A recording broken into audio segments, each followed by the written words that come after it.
Harry Potter and the Shadow Within. Introduction.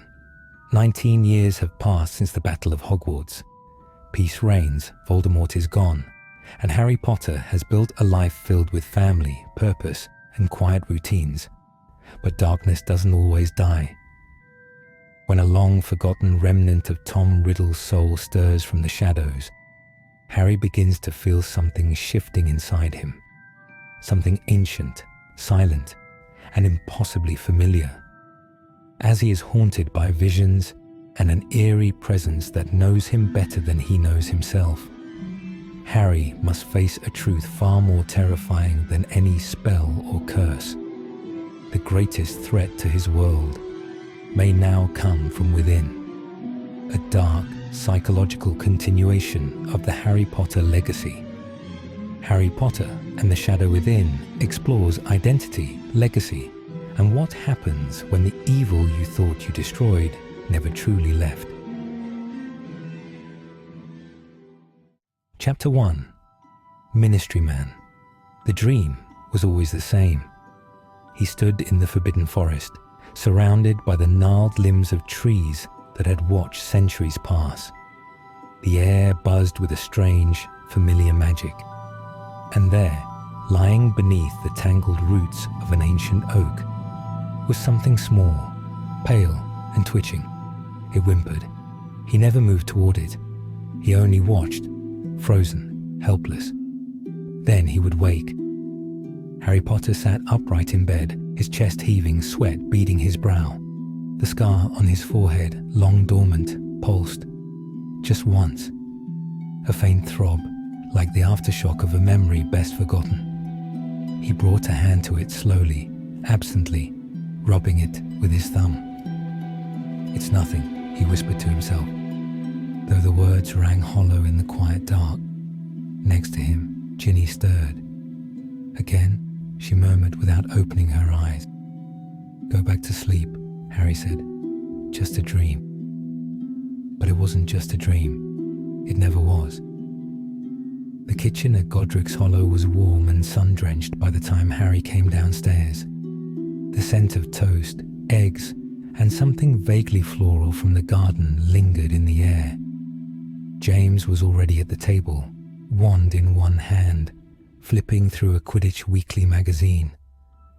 Albus sat across from him, silent, methodically spearing pieces of fruit onto a fork. Lily was humming, her fingers braiding the mane of a toy thestral. Ginny handed Harry a cup of tea. "You look like hell." "Thanks. Just what every man wants to hear from his wife in the morning." She smiled faintly, but her eyes lingered on him too long. Was it the dream again? Harry didn't answer. He sipped the tea and looked out the window. The garden was overgrown. He had meant to prune the hedge last weekend. James let out a groan. "Do I really have to go back to school next week? I swear if McGonagall gives us another essay on goblin rebellions, I'm going to start one myself." "You'll survive," Ginny said. "You survived," James pointed his fork at Harry. "Didn't you nearly die like 10 times before Newt's?" Harry forced a chuckle. 12, actually. "Dad," Albus said quietly. Harry turned to him. "You were speaking Parseltongue again last night." Silence. Lily's braiding stopped. James blinked.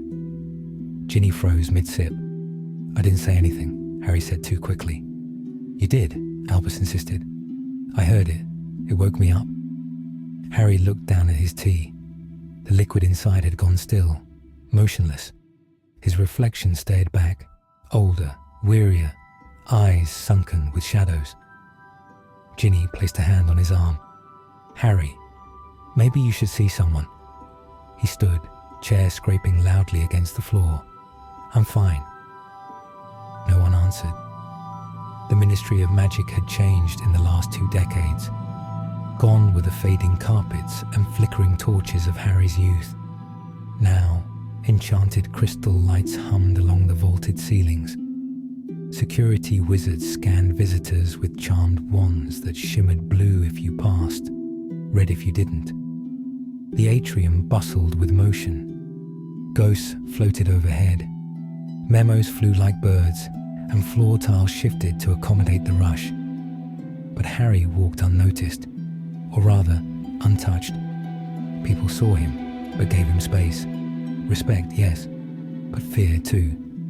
He took the lift to the Department of Magical Law Enforcement. The doors opened to reveal rows of offices, training halls, and the ever-bustling curse containment unit. "Morning, Chief," called a young aura named Denslow. Harry nodded. "Anything from the Eastern European cell?" "Nothing yet, but we intercepted a shipment of illegal wands headed toward Albania." Albania. The name struck him like a stone to the chest. He moved toward his office, but paused at the door. He stared at the brass nameplate. Harry J. Potter, Head of Aura Operations. The letters seemed to shimmer, just for a second. He shook it off and entered. A knock came at the door just as Harry began reviewing case files. "Kingsley," he said, looking up. The former Minister of Magic, now retired but ever watchful, entered with a grim face and a worn briefcase under his arm. "I hear you were in the vault this morning," Kingsley said, without preamble. Harry nodded. "There was an incident, a cursed medallion. And you're sure it didn't harm you?" "I'm fine," Harry said, too quickly again. Kingsley's eyes narrowed. "You don't look fine. I've seen too many auras walk away from cursed objects claiming the same. I know what I'm doing." "You always did. Doesn't mean you're invincible." Harry looked away. "Thanks for the concern, but I've got this handled." Kingsley studied him for a moment longer, then gave a slight nod and turned to go. "Just remember, Harry, some things don't stay buried just because you stopped looking for them." The cursed artifact vault was deep beneath the Ministry, warded by runes layered over centuries. Today was a routine inspection. At least, it should have been. The object sat on a pedestal, small, circular, obsidian black, with veins of crimson running through it, a medallion of some forgotten cult. "Supposed to be dormant," said Aura Redgrave, tapping his wand nervously against his palm. "But it hummed during last night's sweep."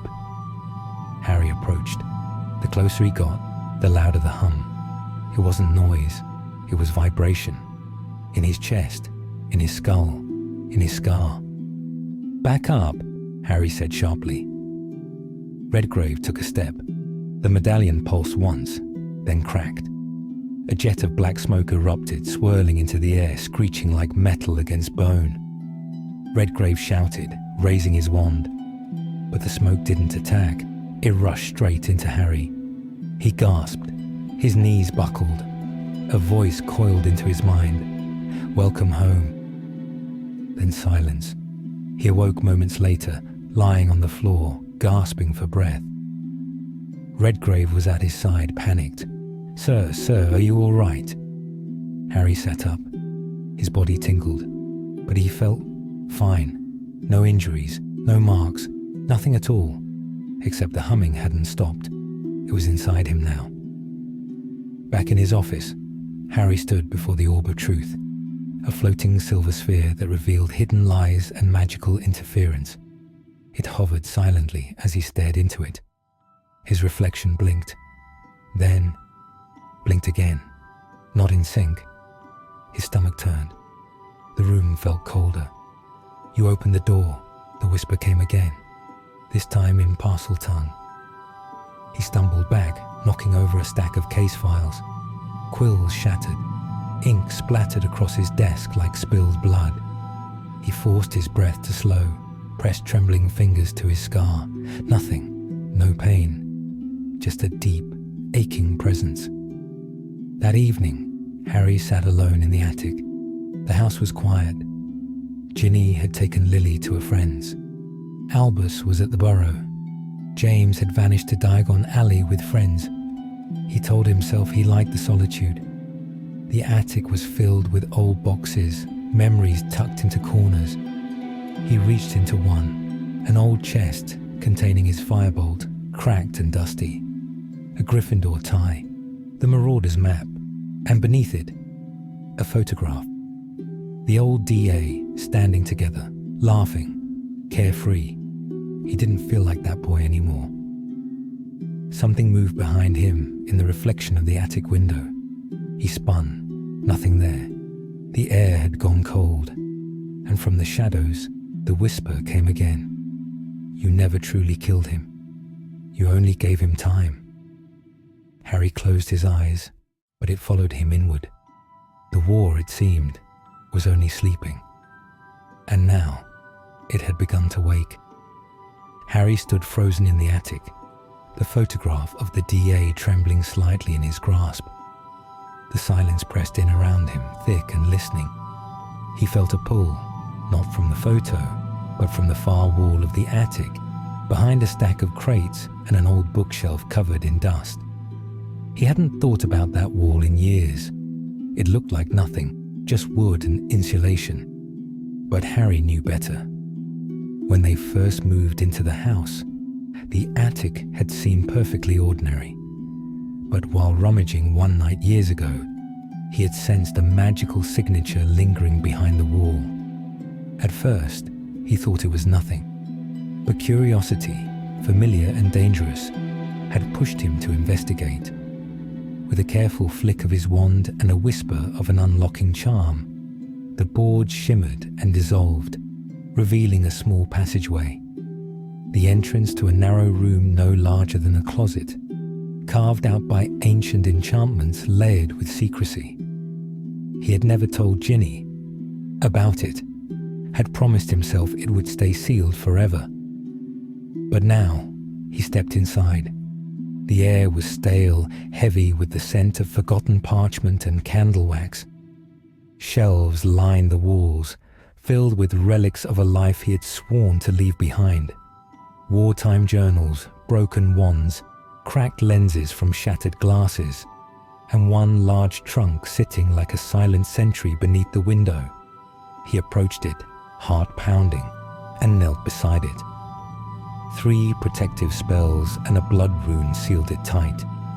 With hands that knew the motions too well, he whispered the incantations, pricked his palm, and let the drop of blood fall onto the rune. The trunk unlocked with a click that echoed far too loudly. Inside were the artifacts he had kept not out of sentiment, but out of fear. Items too dangerous to destroy, but too personal to give away.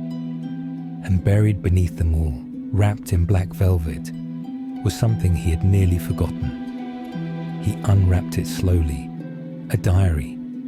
The pages were warped and stained, the spine barely holding together. But he knew it instantly.